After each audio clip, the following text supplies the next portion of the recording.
खोपोलीच्या राजकीय क्षितिजावर कर्तृत्वाचा सूर्योदय।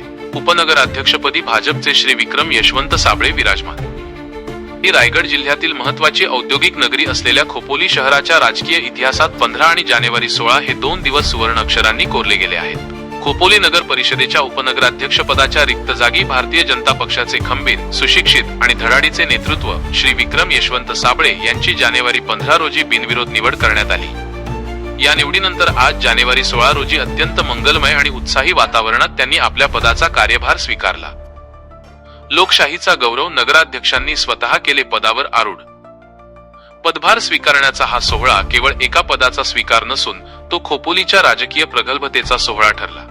नगर परिषदेचे नगराध्यक्ष श्री कुलदीपक शेंडे यांनी स्वतः श्री विक्रम साबळे यांना उपनगराध्यक्षांच्या दालनात नेऊन त्यांना मानाच्या खुर्चीवर विराजमान केले। नगराध्यक्षांनी दाखवलेले हे सौहार्द खोपोलीच्या राजकीय संस्कृतीचा एक आदर्श नमुना म्हणून चर्चेत आहे। वारसा, कर्तृत्वाचा विश्वास, विकासाचा। विक्रम साबळे यांना साबळे घराण्याचा एक देदीप्यमान आणि धगधगता राजकीय वारसा लाभला आहे। समाजकारण आणि राजकारणाचे बाळकडू त्यांना घरातूनच मिळाले आहे। एक सुशिक्षित, संयमी आणि दूरदृष्टी असलेला तरुण नेता म्हणून त्यांची ओळख आहे। त्यांच्याकडे असलेल्या या प्रदीर्घ राजकीय वारशाची आणि आधुनिक विचारांची सांगड खोपोली शहराच्या सर्वांगीण कायापालटासाठी मैलाचा दगड ठरेल, असा विश्वास सर्वसामान्य नागरिकांमधून व्यक्त होत आहे। त्यांच्या निवडीमुळे प्रशासकीय कामांना गती मिळेल आणि शहराचा विकास आराखडा अधिक सक्षम होईल अशी खात्री सर्वांना आहे।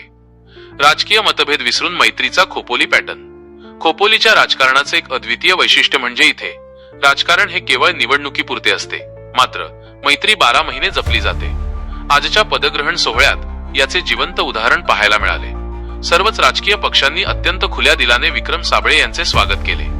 शिवसेना ज्येष्ठ माजी नगरसेवक श्री मोहनजी अवसरमल यांच्या मार्गदर्शनाखाली शिवसेनेच्या सर्व नगरसेवक, नगरसेविका, पदाधिकारी आणि महिला आघाडीने या प्रसंगी उपस्थित राहून साबळे यांना शुभेच्छा दिल्या। राष्ट्रवादी काँग्रेस, अजित पवार व शरद पवार गट राजकीय विचारधारा भिन्न असूनही दोन्ही गटांच्या नगरसेवकांनी विक्रम साबळे यांच्या दालनात उपस्थित राहून त्यांचे अभिनंदन केले। विशेषतः अजित पवार, राष्ट्रवादी काँग्रेसचे ज्येष्ठ नेते तथा माजी नगराध्यक्ष श्री दत्ताजीराव मसूरकर यांची उपस्थिती सर्वांचे लक्ष वेधून घेणारी ठरली। त्यांनी साबळे यांना पुढील वाटचालीस शुभेच्छा दिल्या। भारतीय जनता पक्ष आपल्या लाडक्या आणि कार्यक्षम नेतृत्वाला मानाचे पद मिळाल्याने भाजपचे सर्व नगरसेवक, नगरसेविका, जिल्हा व शहर पदाधिकारी तसेच महिला मोर्चाच्या कार्यकर्त्यांनी मोठा जल्लोष केला। विकासाचे नवे पर्व। विक्रम साबळे यांच्या रूपाने एक अभ्यासू नेतृत्व उपनगराध्यक्ष पदावर विराजमान झाल्याने शहराच्या प्रलंबित प्रश्नांना आता वाचा फुटणार आहे। पदभार स्वीकारल्यानंतर प्रतिक्रिया देताना विक्रम साबळे यांनी सर्व ज्येष्ठ नेत्यांचे आशीर्वाद घेतले आणि सर्वांना सोबत घेऊन खोपोलीच्या सर्वांगीण विकासासाठी कटिबद्ध राहण्याचा शब्द दिला।